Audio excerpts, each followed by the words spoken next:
ಸ್ನೇಹಿತರೆ, ಬ್ರಿಟಿಷರ ದಾಸ್ಯ ಸಂಕೋಲೆಯಿಂದ ಹೊರಬಂದು ಸ್ವತಂತ್ರ ಭಾರತ ರೂಪುಗೊಂಡಿದ್ದು ಸಾವಿರಾರು ಜನರ ಬಲಿದಾನದಿಂದ. ಬ್ರಿಟಿಷರ ಬೂಟಿನೇಟನ್ನ ತಿಂದು ಪೊಲೀಸರ ಲಾಠಿ ಏಟುಗಳಿಗೆ ಮೈಯೊಡ್ಡಿ ತಮ್ಮ ಜೀವವನ್ನೇ ಪಣವಿಟ್ಟು ಸ್ವತಂತ್ರ ಭಾರತಕ್ಕಾಗಿ ಹೋರಾಡಿದ ಹೆಮ್ಮೆಯ ದೇಶ ಪ್ರೇಮಿಗಳಿಂದ. ಹೀಗೆ ಭಾರತದ ಸ್ವಾತಂತ್ರ್ಯಕ್ಕಾಗಿ ಚಿಕ್ಕ ವಯಸ್ಸಿನಲ್ಲೇ ಹೋರಾಟಕ್ಕೆ ಧುಮುಕಿದ ಸ್ವಾತಂತ್ರ್ಯ ಹೋರಾಟಗಾರರಾದ ಮೈಸೂರಿನ ಶ್ರೀ ವೈ.ಸಿ. ರೇವಣ್ಣನವರನ್ನ ಈ ದಿನ ಪರಿಚಯಿಸ್ತಾ ಇದ್ದೀವಿ.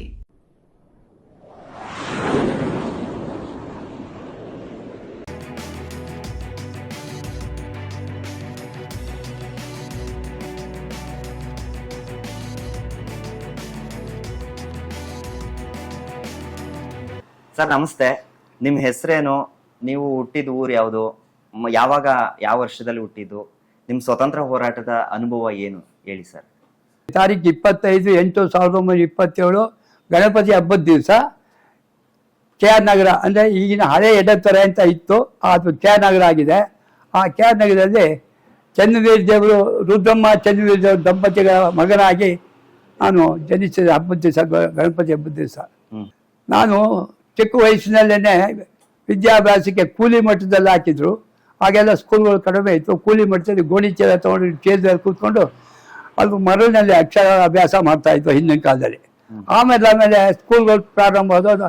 ಆಗ ಸ್ಕೂಲ್, ಪ್ರೈಮರಿ ಸ್ಕೂಲ್ ಸೇರಿಕೊಂಡು ಮಿಡ್ಲ್ ಸ್ಕೂಲು ಅಂತ ಇತ್ತು. ಪ್ರೌಢಶಾಲೆ ಈ ವಿದ್ಯಾಭ್ಯಾಸನ ಆ KR ನಗರದಲ್ಲೇ ನಾನು ಅಭ್ಯಾಸ ಮಾಡಿದ್ದು. ವಿದ್ಯಾಭ್ಯಾಸ ಮಾಡ್ತಾ ಇದ್ದ ಸಂದರ್ಭದಲ್ಲಿ 1942ನೇ ಇಸವಿ ಕ್ವಿಟ್ ಇಂಡಿಯಾ ಚಳವಳಿ ಪ್ರಾರಂಭ ಆಯಿತು. ಆ ಚಳವಳಿ ಬರ್ಬೇಕಾದ್ರೆ ನಾನೆಲ್ಲ ಪ್ರೌಢಶಾಲೆ, ಕೃಷ್ಣರಾಜೇಂದ್ರ ಪ್ರೌಢಶಾಲೆ ಅಂತ ಶಾಲೆ ಇತ್ತು KR ನಗರದಲ್ಲಿ. ಅಲ್ಲಿ ನಾನು ವಿದ್ಯಾಭ್ಯಾಸ ಮಾಡ್ತಾ ಇದ್ದೆ. ವಿದ್ಯಾಭ್ಯಾಸ ಮಾಡ್ತಾ ಇದ್ದಾಗ ಜನಗಳು, ಅದು ಎತ್ತರದ ಸ್ಕೂಲ್ ಇತ್ತು, ಊರಿಗೆ ಟೌನಿಂದ ಜನಗಳು ಮೆರವಣಿಗೆ ಮಾಡ್ಕೊಂಡು ಬರ್ತಾಯಿದ್ರು. ಏನು ಇಷ್ಟೊಂದು ಮೆರವಣಿಗೆ ಮಾಡಿ ಸ್ಕೂಲ್ ಕಡೆಗೆ ಬರ್ತಾರೆ ಅಂತ ನಾವು ಕಿಟಕಿಯೊಳಗೆಲ್ಲ ನೋಡ್ತಾ ಇದ್ದೋ. ನೋಡ್ತಾ ಇರೋ ಸಮಯದಲ್ಲಿ ಹಿರಿಯರೆಲ್ಲ ಬಂದ್ಬಿಟ್ಟು, ವ್ಯಾಪಾರಸ್ಥರು, ರೈತರು ಮತ್ತು ವಿದ್ಯಾವಂತರು ಎಲ್ಲ ಬಂದು ಕಾಲೇಜ್ ಮುಂದೆ, ಕಾಲೇಜ್ ಮುಂದೆ ನಿಂತ್ಕೊಂಡು, ನೀವು ಎಲ್ಲ ಯಾಕೆ ಸ್ಕೂಲಲ್ಲಿ ಕೂತಿದ್ದೀರಾ, ಬನ್ನಿ ನಮ್ಮ ಜೊತೆ ಸಹಕಾರ ಕೊಡಿ ಅಂತ ಕೂಗುದು. ಆಗ ಮುಖ್ಯೋಪಾಧ್ಯಾಯರು, ಟೀಚರ್ಸ್ಗಳು ಬಂದು ಅಡ್ಡಿ ಮಾಡಿದ್ರು ಕೂಡ ನಾವು ಅವರು ಇದಕ್ಕೆ ನಾವು ಬಗ್ದಾನೆ ಕಿಟಕಿಗಳ ಮೂಲಕ ಹಾರಿ ಬಂದು ಅವ್ರ ಜೊತೆಗೆ ಸೇರಿಕೊಂಡು ಚಳವಳಿಗೆ ಧುಮುಕ್ತು. 1940 ಕ್ವಿಟ್ ಇಂಡಿಯಾ ಚಳವಳಿಗೆ. ಆ ಚಳವಳಿ ಮಾಡಬೇಕಾದ್ರೆ ನಾವೆಲ್ಲ ಹೊರಡ್ಬೇಕಾದ್ರೆ ಹೋಯ್ತಾ ದಾರಿಯಲ್ಲಿ ಆ ಪೊಲೀಸ್ ವ್ಯಾನ್ಗಳೆಲ್ಲ ಬಂದ್ಬಿಟ್ಟು ಮೈಸೂರಿಂದ ಬಂದ್ಬಿಟ್ಟು ನಮ್ಮನ್ನೆಲ್ಲ, ನೀವು ಹುಡುಗರು, ಅದು ಚಿಕ್ಕವರು 15 ವರ್ಷ ಮೈನಾರು, ನಿಮಗೆಲ್ಲ ಯಾಕೆ ಸ್ವರಾಜ್ಯದ ಈ ಗಲಾಟೆ ಎಲ್ಲ ಯಾಕೆ ಮಾಡ್ತಾರೆ ಅಂದ್ಬಿಟ್ಟು ನಮಗೆ ಹೊಡೆದು ಬರೆದು ನಮ್ಮ ಬಾತುಕಿ ನಮ್ಮ ಜೊತೆಲಿ ಬಂದಿದ್ದಂಥ ದೊಡ್ಡ ಲೀಡರ್ಗಳಿಗೆಲ್ಲ ಅರೆಸ್ಟ್ ಮಾಡೋದು. ನಮ್ಮನ್ನು ಅರೆಸ್ಟ್ ಮಾಡಲಿಲ್ಲ. ತಗೊಂಡೋಗಿ ಹುಣಸೂರಿಂದ ಆಚೆ ಕಾಕನಕೋಟೆ ಕಾಡಿದ್ದು, ದೊಡ್ಡ ಕಾಡು. ಆಗ ಈಗ ಕಾಡಿಲ್ಲ. ಆ ಕಾಡಲ್ಲಿ ತಗೊಂಡೋಗಿ ಕಾಕನಕೋಟೆ ಕಾಡು ಅಂತ ಹೆಸರು. ಆ ಕಾಕನಕೋಟೆ ಕಾಡಿನಲ್ಲಿ ನಮ್ಮನ್ನೆಲ್ಲ ತಗೊಂಡೋಗಿ ಬಿಟ್ಬಿಟ್ರು. ನಾವೊಂದು 10-20 ಜನ ಸ್ನೇಹಿತಿದ್ದವು ವಿದ್ಯಾರ್ಥಿಗಳು. ರಾತ್ರಿ ಕಾಲ್ನಡಿಗೆ ನಡ್ಕೊಂಡು ಬಂದು ನಮ್ಮ ಸ್ವಂತ ಊರುಗಳಿಗೆ ಸೇರಿಕೊಂಡು. ಇದು 42ನೇ ಇಸ್ವಿಯ ಕ್ವಿಟ್ ಚಳವಳಿ ವಿಚಾರ. ಮನೆಗೆಲ್ಲ ಹೇಳೇನು ಹೋಗಿರ್ಲಿಲ್ಲ, ಮನೇಲಿ ಯಾವ ತರ ಏನು ಮನೇಲಿ ಹೇಳಿಲ್ಲ. ಹುಡುಗ ಸೇರ್ಕೊಂಡು ಹೊರಟು ಆಮೇಲೆ ನಮ್ಮ ಹುಡುಗರು ಎಲ್ಲೋದು ಅಂದ್ಬಿಟ್ಟು ಆಮೇಲೆ ನಾವು ನಾವೇ ಮನೆಗೆ ಬಂದವರು ಬೇಕಾದ್ರೆ ಎಷ್ಟೊಂದು ಮನೆಗೆ ಬಂದು ಸೇರ್ಕೊಂಡು ಅವ್ರಿಗೆ ಗೊತ್ತಾಗಲಿಲ್ಲ. ಸ್ಕೂಲಿಂದ ಹೊರಟು ರಾತ್ರಿನೇ ಹೋದೋ, ರಾತ್ರಿ ಬೇಕಾದ್ರೆ ಮನೆಗೆ ಬಂದು ಆವಾಗ ಹಿಂಗೆ ಆಯಿತು ಅಂತ ಅವ್ರು ಹೇಳಿದ ನಮ್ಮ ತಂದೆ ತಾಯಿಗಳಿಗೆ. ನಿಮ್ಮ ಹುಡುಗರಿಗೆ ಹಾಕ್ಬೇಕಾಯ್ತಿರಲ್ಲ ಅಂತ ಅಂದರು. ಅದು ನಮ್ಗೆ ಸ್ಫೂರ್ತಿ ಕೊಟ್ಟು ಅವರೆಲ್ಲ ಬಂದು ಅದರಿಂದ ನಾವು ದೇಶಕ್ಕೋಸ್ಕರ ಹೋರಾಟ ಮಾಡ್ತಾ ಇರುವಾಗ ಗಾಂಧೀಜಿಯವರು ನಾವು ಅವ್ರಿಗೆ ಸಪೋರ್ಟ್ ಮಾಡಬೇಕು ಅನ್ನೋ ದೃಷ್ಟಿಯಿಂದ ನಾವು ಹೋದೋ ಅಂತ ನಮ್ಮ ಮನೆ ತಂದೆ ತಾಯಿಗಳು ಕೇಳಿದ್ರು. ಆಯಿತು ಬಿಡಪ್ಪ ಅಂದ್ಕೊಂಡು ಸುಮ್ಮನೆ ಅದು ಅಷ್ಟೇ. ಅದು 42ನೇ ಇಸ್ವಿದು ಚಳವಳಿ. ಆನಂತರ ಸರ್, ಅನಂತರ ಯಾವ ಚಳವಳಿ ಭಾಗವಹಿಸಿದ್ರಿ? ಯಾವಾಗ ಕ್ವಿಟ್ ಇಂಡಿಯಾ ಚಳವಳಿ ಮುಗಿದ ಮೇಲೆ 42ನೇ ಇಸ್ವಿಲಿ ಮಹಾತ್ಮ ಗಾಂಧಿಯವರು, ನೆಹರು, ಸುಭಾಷ್ ಚಂದ್ರ ಬೋಸು, ವಲ್ಲಭಾಯ್ ಪಟೇಲ್ ಇವರೆಲ್ಲ ದೊಡ್ಡವ್ರ ಹೆಸರಿಂದ ಏನಾಯಿತು, ಬ್ರಿಟಿಷರೇ ಭಾರತದ ಬಿಟ್ಟು ತೊಲಗಂಡು ಚಳವಳಿ ಮಾಡಿದ್ರು ಕೂಡ ಯಾಕೆ ಭಾಳ ಜೋರಾಗೋಯ್ತು, ಇವ್ರು ಕಷ್ಟ ಅಂದ್ಬಿಟ್ಟು ಬ್ರಿಟಿಷರು ಅರಿತುಕೊಂಡು 1947ನೇ ಇಸ್ವಿ ಆಗಸ್ಟ್ 14ನೇ ತಾರೀಕು ನಡುರಾತ್ರಿವರೆಗೆ ಸ್ವರಾಜ್ಯ ಕೊಡ್ತೀವಿ ಅಂತ ಒಪ್ಕೊಂಡು ನಮಗೆ ಸ್ವರಾಜ್ಯ ಕೊಟ್ಟರು. ಗಾಂಧಿಯವರು, ನೆಹರು ಅವರಿಗೆಲ್ಲ ಒಪ್ಕೊಂಡ್ಮೇಲೆ ಏನಾಯಿತು, ದೇಶೀಯ ರಾಜ್ಯಗಳಿದ್ದು ಮೈಸೂರು, ಹೈದರಾಬಾದು, ಗೋವಾ, ಹಿಂಗೆ ಸಣ್ಣ ಸಣ್ಣ ರಾಜ್ಯಗಳಿದೆ ಕೆಲವು. ಆ ರಾಜ್ಯದವರು ಈ ಭಾರತ ಸ್ವಾತಂತ್ರ್ಯಕ್ಕೆ ನಮ್ಗೆ ಇಷ್ಟ ಇಲ್ಲ, ನಾವು ಸ್ವತಂತ್ರವಾಗಿ ರಾಜ್ಯಭಾರ ಮಾಡ್ಕೊಂಡಿದ್ದ ರಾಜರುಗಳು ಹೈದರಾಬಾದ್ ನವಾಬ, ಗೋವಾದವರು, ಮತ್ತು ಮೈಸೂರಿನ ಚಾಮರಾಜ ಒಡೆಯರು, ಕೃಷ್ಣರಾಜ ಒಡೆಯರು, ಇವರೆಲ್ಲರೂ ಕೂಡ ನಾವು ಸ್ವತಂತ್ರವಾಗಿ ಇರ್ತೀವಿ ಅಂತ ಅವರು ಸಂವಿಧಾನಕ್ಕೆ ಅಂದ್ರೆ ನಮ್ಮ ಮೈಸೂರು ಸಂಸ್ಥಾನ ಕೂಡ ಒಪ್ಲಿಲ್ಲ.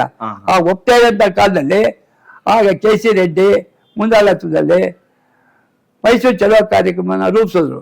ಆ ಚಲೋ ಕಾರ್ಯಕ್ರಮ ರೂಪಿಸಿದಾಗ ಹಳೆ ಮೈಸೂರು 9 ಜಿಲ್ಲೆಗಳಿತ್ತು. ಆ 9 ಜಿಲ್ಲೆಗಳಿಂದ ನಾನಾ ಕಡೆಯಿಂದ ಜನರು, ರೈತರು, ವಿದ್ಯಾರ್ಥಿಗಳು ತಂಡೋಪತಂಡವಾಗಿ ಮೈಸೂರು ಮುತ್ತಿಗೆ ಹಾಕಕ್ಕೆ ಹೊರಟ್ಬಿಡ್ತು. ಆ ಸಂದರ್ಭದಲ್ಲಿ ನಾವು ಕೂಡ ಹೊಟ್ಬಿಟ್ಟು ನಾವು ಒಂದೊಂದು ಕಡೆಯಿಂದ ನಗರ ಕಡೆ, ಚಾಮರಾಜ, ಗುಂಡ್ಲುಪೇಟೆ ಕಡೆ, ಆಯಾ ಊರ ಕಂಡ ತುಕಡಿ ಎಲ್ಲ ಮೈಸೂರು ಕಡೆಗೆ ಬೇಕಾಯ್ತು. ನಾವು ಕೇಳಿದಾಗ ನಾವೊಂದು 50 ಜನ ಹೊಟ್ಟು ಬಿಟ್ಟು ಹೊರಬೇಕಾದ್ರೆ ನಾವು ನಗರ ಬಿಟ್ಟು ಬರಬೇಕಾದ್ರೆ ಹಳೆ ಎಡತಾರೆ ಅಥವಾ ನಗರ ಬಿಟ್ಟು ಬರುವಾಗ ಒಂದು 10 ಮೈಲಿಗೆ ಬಂದ್ಮೇಲೆ ಬಿಳಿಕೆರೆ ಅನ್ನ ಸಿಕ್ತು. ಈ ಬಿಳಿಕೆರೆಗೆ ಹೋಗಿ ನಾವು ಮೈಸೂರಿಗೂ ನಗರಕ್ಕೂ ಮಧ್ಯದಲ್ಲಿ ಅಗಾಧವಾದ ಈಚಲ್ ಮರಗಳಿದಾಗ ಗಾಂಧಿ ತತ್ವ ಏನು ಹೆಂಡಾದ ಬಾಳ ತಾಯ ಎಲ್ಲ ನಾಶ ಮಾಡೋಕೊಂಡಿತ್ತು. ಈಚಲ್ ಮರಗಳನ್ನ ಕಡಿಯೋದು, ಆ ಹೆಂಡದಪ್ಪ ಗುರುಗಳಿಗೆಲ್ಲ ಬೆಂಕಿ ಹಾಕೋದು. ರಾಮನಹಳ್ಳಿ ಅಂತ ಒಂದು ದೊಡ್ಡ ಎಣ್ಣದ ಅಂಗಡಿ ಇತ್ತು. ಹಾಗೆ ಬಿಳಿಕೆರೆಯಿಂದ ಆಗ್ತಾ ಇತ್ತು. ಉದ್ದಕ್ಕೆ ಎಣ್ಣದ ಅಂಗಡಿಗಳಿಗೆಲ್ಲ ಬೆಂಕಿ ಹಾಕೋದು, ಈಚಲ್ ಮರಗಳನ್ನೆಲ್ಲ ಕಡಿಯೋದು, ಹೀಗೆ ಮಾಡಿಕೊಂಡು ಬರ್ತಾ ಇರ್ಬೇಕಾದ್ರೆ ಸಾಯಂಕಾಲ ಆಯ್ತು, ಸ್ವಲ್ಪ ಮಳೆ ಸೋನೆ ಆಯ್ತು. ಅಷ್ಟರೊಳಗೆ ಒಂದು ಸ್ಕೂಲ್ನ ಜಗಲಿನ ಮೇಲೆ, ಬಿಳಿಕೆರೆ ಸ್ಕೂಲ್ ಜಗಲಿನ ಮೇಲೆ ನಾವೆಲ್ಲ ಕೂತ್ಕೊಂಡು ಅಷ್ಟೊತ್ತಿಗೆ ಒಬ್ಬ ಟೀಚರು, ಊರಿನಲ್ಲಿ ನಮ್ಮ ಸ್ನೇಹಿತರು ಟೀಚರ್ ಆಗಿದೆ ಬಿಳಿಕೆರೆಯಲ್ಲಿ, ಅವರು ನಮ್ಗೆಲ್ಲರಿಗೂ ಅಡುಗೆ ಮಾಡಿಸಿ ಊಟ ಮಾಡ್ತಾ ಇದ್ವಿ. ಮಳೆ ಸೋನೆ ಇದ್ದಕ್ಕಿದ್ದಕ್ಕೆ ಮೈಸೂರಿನ ಪೊಲೀಸ್ ವ್ಯಾನ್ಗಳು ಬಂದ್ಬಿಟ್ಟು ಬೇಗ ಊಟ ಮಾಡೋಕ್ಕೂ ಅವಕಾಶ ಕೊಡ್ತೇನೆ. ಮಕ್ಕಳು ನೀವೆಲ್ಲ ಸ್ವರಾಜ್ಯಕ್ಕೋಸ್ಕರ ಹೋರಾಟ ಇದೆ, ನಿಮ್ಗೆ ಯಾಕೆ ಹುಡುಗರು ವಿದ್ಯಾರ್ಥಿಗಳು ಓದ್ಕೊಂಡು ವಿದ್ಯಾಭ್ಯಾಸ ಮಾಡಿಬಿಟ್ಟು ಅಂದ್ಬಿಟ್ಟು ನಮಗೆಲ್ಲ ಹೊಡೆದು ಮಾಡಿದ್ರು. ಆ ಹೊಡೆದು ಬರೆದುವಾಗ ನಮಗೂ ಕೂಡ ಇಲ್ಲೊಂದು ಲಾಠಿ ಎದ್ದು ಬಿತ್ತು.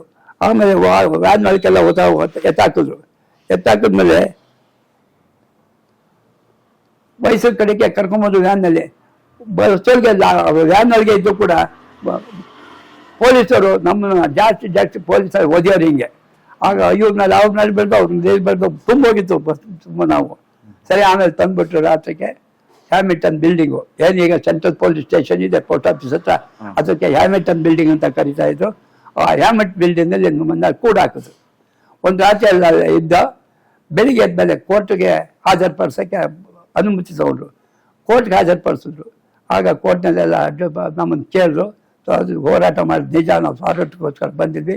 ಗಾಂಧಿ, ನೆಹರು, ಸುಭಾಷ್ ಚಂದ್ರ ಇಂಥ ಹಿರಿಯವರಿಗೆಲ್ಲ ನಾವು ಬೆಂಬಲ ಕೊಡೋಕ್ಕೋಸ್ಕರ ರೈತರು, ವರ್ತಕರು, ವಿದ್ಯಾರ್ಥಿಗಳು, ಶ್ರೀಮಂತರು ಎಲ್ಲರೂ ಕೂಡ ಭಾಗವಹಿಸಿದ್ವಿ ಅಂತ ಕೋರ್ಟ್ನಲ್ಲಿ ನಾವು ಹೇಳಿಕೆ ಕೊಟ್ಟು.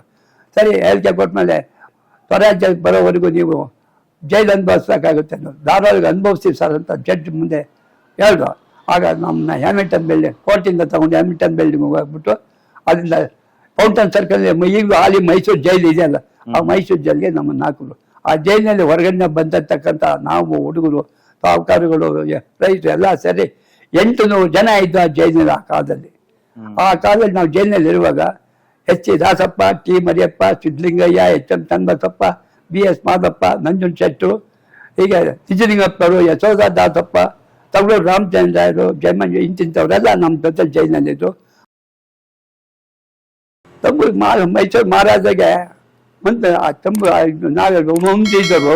ಅವರು ಸ್ವತಂತ್ರ ಭಾರತಕ್ಕೆ ಒಪ್ಪಬೇಡಿ ಅಂತ ಅವರು, ಯಾಕೆ ತಮ್ಮದು ನಡೆಯೋದಿಲ್ಲ ಅವ್ರ ಮಾತು ಅಂದ್ಬಿಟ್ಟು ನೀವು ಒಪ್ಪಬೇಡಿ ಅಂತ ಚಾಡಿ ಹೇಳಿದ್ರು ಮಹಾರಾಜರಿಗೆ. ಆದ ಅವರು ಬೇಡ ಬಹಳ ಇದು ಬಹಳ ಮುಂದಕ್ಕೆ ಹೋಗ್ತಾ ಇದೆ ಈ ಚಳವಳಿ ಹಿಂಗೆ ಹೋಗ್ಬಿಟ್ರೆ ಬಹಳ ಪ್ರಜೆಗಳಿಗೆ ತೊಂದರೆ ಆಗುತ್ತೆ.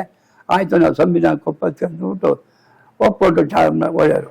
ಆಗ ಒಪ್ಕೊಂಡ್ಮೇಲೆ ನಮಗೆ ಸ್ವರಾಜ್ಯ ಬಂತು ಅಂತ ಘೋಷಣೆ ಆದಮೇಲೆ ಜೈಲಿಂದ ನಮಗೆ ಬಿಡುಗಡೆ ಮಾಡಿದ್ರು.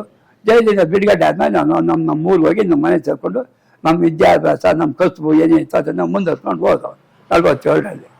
ಆಮೇಲೆ ಸ್ವರಾಜ್ಯ ಬಂತು. ಮೈಸೂರು ಚಲೋ ಕಾರ್ಯಕ್ರಮನೂ ಮಾಡ್ದೋ.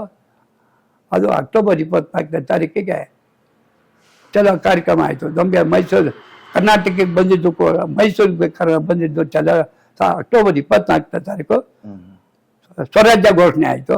ಆಗ ಮಹಾರಾಜರು ಒಪ್ಕೊಂಡಿದ್ದಕ್ಕೆ KC ರೆಡ್ಡಿ ಅವರು ಮೊದಲನೇ ಮಂತ್ರಿಗಳಾದ್ರು ನಮ್ಮ ಸರ್ಕಾರ. ಆ ಸಂದರ್ಭದಲ್ಲಿ ರಾಮಸ್ವಾಮಿ ಅವರ ಮರಣ 42ನೇ ರಾಮಸ್ವಾಮಿಯನ್ನ ಅವಾಗ ನಾಗರಾಜ್ ಅಂತ ಪೊಲೀಸ್ ಡೆಪ್ಟಿ ಕಮಿಷನರ್ ಅವರು ಕುದುರೆ ಮೇಲೆ ಬಂದಿದ್ದಾಗ ಬಾವುಟ ಹಾರಿಸಿದ ನಿನ್ಗೆ ಸೂಟ್ ಮಾಡ್ತೀನಿ ಅಂತ, ನಾನು ಹಾರಿಸಿ ಹಾರಿಸ್ತೀನಿ ನೀವು ಏನ್ ಮಾಡ್ತೀವಿ ಅಂದಾಗ ಇವರು ನಾಗರಾಜ ಸೂಟ್ ಮಾಡೇ ಬಿಟ್ಟು ಆ ರಾಮಸ್ವಾಮಿ ಅಲ್ಲೇ ಸತ್ತು ಹೋಗ್ಬಿಟ್ಟ. ಎಲ್ಲಿ ಅದಾಗಿದ್ದು? ರಾಮಸ್ವಾಮಿ ಸರ್ಕಲ್ ಇದೆಯಲ್ಲ ಆಮೇಲೆ ಅದೇ ಜೊತೆಲಿ ಕೋಳೂರು ಶಂಕರಪ್ಪ ಅಂತ ಒಬ್ರು ಜೈನಲ್ಲಿದ್ರು, ಬೂಟ ಕಾಲ್ ಬಂದು ಅವರು ಶಂಕರಪ್ಪ ಜೈನಲ್ಲೇ ಸತ್ತೋಗ್ಬಿಟ್ಟೊಬ್ರು ಶಂಕರಪ್ಪ ಚಾನಗರ ತಾಲೂಕು ಅಂತಗೆ ಅಂತ ಕೋಳೂರು ಅಂತಿದೆ, ಅಲ್ಲಿ ಶಂಕರಪ್ಪ ಅನ್ನೋದೊಬ್ಬಿಟ್ಟು ಅವರು ಜೈನಲ್ಲೇ ಸತ್ತೋಗ್ಬಿಟ್ರು. ಇವ್ರು ರಾಮಸ್ವಾಮಿ ಕುಂಡೋರು ನಾಗರಾಜ್ ಸಾಯಿಸ್ಬಿಟ್ರು. ಆಟ ರಾಮಸ್ವಾಮಿ ಅಂತ ಚುಡಾಯಿಸ್ತವ್ ನಾವು. ಹಾಗಾಗಿ ನಮಗೆ ಸ್ವಾತಂತ್ರ್ಯ ಸಿಕ್ತು. ಈ ಸ್ವತಂತ್ರ ಸಿಕ್ಬೇಕಾದ್ರೆ ಗಾಂಧಿ, ಮಹಾತ್ಮರು, ಜವಾಹರ್ಲಾಲ್ ನೆಹರು, ಸುಭಾಷ್ ಚಂದ್ರ ಬೋಸ್, ವಲ್ಲಭಾಯ್ ಪಟೇಲು, ಇನ್ನೂ ಅನೇಕ ಹಿಂದಿನ ಮಹನೀಯರುಗಳೆಲ್ಲ ಸ್ವರಾಜ್ಯ ಸಿಗ್ತಾ ಅವರ ಕೂಗಿಗೆ ನಾವು ಹೋಗ್ಬಿಟ್ಟು ನಾವೆಲ್ಲ ಸಹಕಾರ ಮಾಡಿದ್ವು. ತತ್ಪೂರ್ವಕ್ಕೆ ನಮ್ಮ ದೇಶ ಸ್ವತಂತ್ರವಾಗಿ ಬಂತು. ಆದರೆ ಇತ್ತೀಚೆಗೆ ನಮ್ಮ ಸರ್ಕಾರ ಬಹಳ, ಯಾವುದೇ ಸರ್ಕಾರ ಬಂದು ಒಂದು 10, 20, 15 ವರ್ಷ ನೀಟಿಗೆ ಜನಗಳಿಗೆ ಬಹಳ ಅನ್ಯಾಯ ಆಗ್ತಾ ಇದೆ, ದರೋಡೆಗಳಾಗ್ತವೆ, ಕಳ್ತನ ಆಗುತ್ತೆ, ಅತ್ಯಾಚಾರ ಆಗುತ್ತೆ. ಇದನ್ನ ಯಾವ್ದು ಸದ್ಬಳಕೆ ಸರ್ಕಾರ ಕೈಲಿ ಆಯ್ತಾ ಇಲ್ಲ. ಯಾಕೆಂದ್ರೆ ಈಗ ಪೊಲೀಸ್ ಇದೆ, ಒಂದ್ ಕಡೆ ದಂಗೆ ಆಯ್ತದೆ, ಸಡನ್ ಆಗಿ ಅಲ್ಲಿ ಕೊಲೆ ಆಗಿರ್ತದೆ, ಅಷ್ಟು ಬೇಗ ಹೋಗಲ್ಲಿ ಬರೋಕ್ಕಾಗುತ್ತಾ? ನಾವು ಪೊಲೀಸ್ ಮೇಲೆ ದೂರ ಮಾಡೋಕೆ ಆಗೋದಿಲ್ಲ. ಜನಗಳು ಪ್ರತಿ ಮನೆಗೆ ಅವರವರೇ ಪೊಲೀಸ್ ಆಗಬೇಕು, ಅವರವರೇ ರಕ್ಷಣೆ ಮಾಡ್ಕೊಳ್ಳೋಂಥ ಸ್ಥಿತಿ ಬಂದಿದೆ ಇವಾಗ. ಇಷ್ಟು ಹೇಳ್ತಾ ಸ್ವರಾಜ್ಯ ಬಂದಿದ್ದಕ್ಕೆ ನಾವೇನಪ್ಪ ಅಂತ ಅಂದ್ರೆ ವಾಕ್ ಸ್ವಾತಂತ್ರ್ಯ ಸಿಕ್ತು. ಎಲ್ಲಿ ಏನ್ ಬೇಕಾದ್ರೂ ಮಾತಾಡ್ಬೋದು, ಧೈರ್ಯವಾಗಿ ಎಲ್ಲಿ ಬೇಕಾದ್ರೂ ತಿರುಗಾಡ್ಬೋದು. ಇದೆಲ್ಲ ವಾಕ್ ಸ್ವಾತಂತ್ರ್ಯ ಬಂದಿದ್ದಕ್ಕೆ ಧೈರ್ಯ ತಿರುಗಾಡಕ್ಕೆ ಕೊಲೆ, ಸುಲಿಗೆ, ಕಳ್ತನ, ಅತ್ಯಾಚಾರ ಇವೆಲ್ಲ ಜಾಸ್ತಿ ಆಗ್ತಾ ಇದೆ. ಜಾಸ್ತಿ ಆಗ್ಬಿಟ್ಟಿದೆ, ಆಗ್ತಾ ಇದೆ. ಇನ್ನು ಮುಂದಕ್ಕೆ ಇನ್ನೂ ಏನೇನಾಗುತ್ತೋ ಗೊತ್ತಿಲ್ಲ. ನಮ್ಮ ದೇಶಕ್ಕೆ ಸ್ವತಂತ್ರ ಬಂದದೆ, ಇದನ್ನ ಉಳಿಸ್ಕೊಂಡು ಹೋಗ್ಬೇಕು. ಈಗಿನ ಯುವಕರಿಗೆ ಹೇಳ್ತಾ ಇದ್ದೀವಿ ನಾವೆಲ್ಲ ಇಷ್ಟು ಕಷ್ಟಪಟ್ಟು ದೇಶ ಗಳಿಸಿದ್ವಪ್ಪ. ತಂದೆ ತಾಯಿಗಳು ಹೇಗೆ ಮನೆ ಕಟ್ಟಿ ಮನೆಯನ್ನ ಉದ್ಧಾರ ಮಾಡಿ ವಂಶ ಪಾರಂಪರ್ಯ ಜಮೀನು ಮನೆಯಲ್ಲ ಅನುಭವಿಸ್ತಾರೋ ಒಂದು ಕುಟುಂಬದಲ್ಲಿ, ಅದೇ ರೀತಿ ಈ ಸ್ವರಾಜ್ಯದ ಒಂದು ಕುಟುಂಬ, ಒಂದು ಮನೆ. ಈ ಮನೆಯವರಿಗೆ ನಾವು ಪ್ರಜೆಗಳು, ಯುವಕರು, ವಿದ್ಯಾರ್ಥಿಗಳು, ರೈತರು, ಸಾಹುಕಾರಗಳು ಎಲ್ಲರೂ ಕೂಡ ವಾಸ ಮಾಡ್ತಾ ಇದ್ದೀವಿ. ಈ ಸ್ವತಂತ್ರ ಭಾರತ ಅನ್ನೋ ಮನೆಯೊಳಗೆ ವಾಸ ಮಾಡ್ತಾ ಇದ್ವಿ. ಆದ್ಮೇಲೆ ಈ ಮನೆ ಸ್ವತಂತ್ರ ಭಾರತ ಉಳಿಬೇಕಾದ್ರೆ ಯುವಕರು ಎದ್ದು ನಿಂತ್ಕೋಬೇಕು. ಅತ್ಯಾಚಾರ, ಅನಾಚಾರ ಇವೆಲ್ಲ ಸದಬಳಿಬೇಕು, ಮಾಡಬೇಕು. ಆದರೆ ಯುವಕರಲ್ಲೇ ಜಾಸ್ತಿ ಆಗ್ತದೆ. ಮದ್ಯಪಾನ ಕುಡಿಯೋದು, ಹಾಳು ಮಾಡೋದು, ಸಿಗರೇಟ್ ಬೀಡಿಸೋದು, ಇಂಥ ಅನಾಚಾರಗಳು ಮಾಡ್ತಾ ದೇಶನ ಹಾಳು ಮಾಡ್ತಾ ಇದ್ದಾರೆ. ಇದನ್ನ ಪರಿಹಾರ ಮಾಡಲಿಕ್ಕೆ ಸರ್ಕಾರಗಳು ಮುಂದಾಳಪ್ಪ ವಹಿಸಿ ಇದನ್ನ ಬಳಿಬೇಕು. ಆದರೆ ಎಷ್ಟೊಂತ ಮಾಡೋಕ್ಕಾಗಲ್ಲ. ಯಾಕಂದ್ರೆ ನಾವು ಹಿಂದೆ ಹೋಮ್ಗಾರ್ಡ್ಸ್ ಅಂತ ಮಾಡ್ಕೊಂಡು, ರಾತ್ರಿ ಕಾವಲುಗಾರ ಅಂತ ಮಾಡ್ಕೊಂಡು ನಾವೇ ದೊಣ್ಣೆ ಇಟ್ಕೊಂಡು ವಿದ್ಯಾರ್ಥಿಗಳು ನಾವು ಊರಲ್ಲಿ ಕಾವಲು ಮಾಡ್ತಿದ್ದೋ, ಬೀಟ್ ಮಾಡ್ತಿದ್ದೋ ಪೊಲೀಸ್ ನನಗೆ. ಆ ರೀತಿ ಯುವಕರು ಈಗಲೂ ಕೂಡ ಪ್ರತಿ ಮೊಹಲ್ಲಾದಲ್ಲಿ, ಪ್ರತಿ ವಾರ್ಡ್ಗಳಲ್ಲಿ ಯುವಕರು ಸಂಘಟನೆ ಮಾಡಿಕೊಂಡು ದರೋಡೆ, ಕಳ್ಳತನ, ಅತ್ಯಾಚಾರ ಇದನ್ನ ನಾವು ಸದೆ ಬೆಳೆಯಲಿಕ್ಕೆ ಯುವಕರು ಮುಂದಾಗಬೇಕು ಅಂದ್ಬಿಟ್ಟು ಈ ಸಂದರ್ಭದಲ್ಲಿ ನನ್ನ ಅನಿಸಿಕೆಯನ್ನು ತಮ್ಮ ಮುಂದೆ ತಿಳಿಸ್ತಾ ಇದ್ದೀನಿ. ಸ್ನೇಹಿತರೆ, ಹೀಗೆ ಭಾರತದ ಸ್ವಾತಂತ್ರ್ಯಕ್ಕಾಗಿ ತಮ್ಮ ಜೀವವನ್ನ ಪಣಕ್ಕಿಟ್ಟು ಹೋರಾಡಿದಂತಹ ನಮ್ಮ ಹೆಮ್ಮೆಯ ಸ್ವಾತಂತ್ರ್ಯ ಹೋರಾಟಗಾರರು ಈ ದಿನ ಬದುಕುಳಿದಿರುವುದು ಕೇವಲ ಬೆರಳೆಣಿಕೆಯಷ್ಟೇ. ನಮ್ಮ ಭಾರತದ ಸ್ವಾತಂತ್ರ್ಯ ಹೋರಾಟಗಾರರನ್ನ ನಮ್ಮ ಸರ್ಕಾರ ಯಾವ ರೀತಿಯಲ್ಲಿ ನಡೆಸ್ಕೊಳ್ತಾ ಇದೆ, ಜಿಲ್ಲಾಧಿಕಾರಿಗಳು, ಸಚಿವರುಗಳು, ಸರ್ಕಾರ ಹೇಗೆಲ್ಲ ನಿರ್ಲಕ್ಷ್ಯವನ್ನ ವಹಿಸ್ತಾ ಇದೆ, ರೇವಣ್ಣನವರ ನೋವಿನ ಮಾತುಗಳೇನು ಅನ್ನೋದನ್ನ ಮುಂದಿನ ಭಾಗದಲ್ಲಿ ತಿಳಿಸ್ತೇವೆ. ಮತ್ತೆ ಭೇಟಿಯಾಗೋಣ. ಜೈ ಹಿಂದ್, ಜೈ ಕರ್ನಾಟಕ ಮಾತೆ.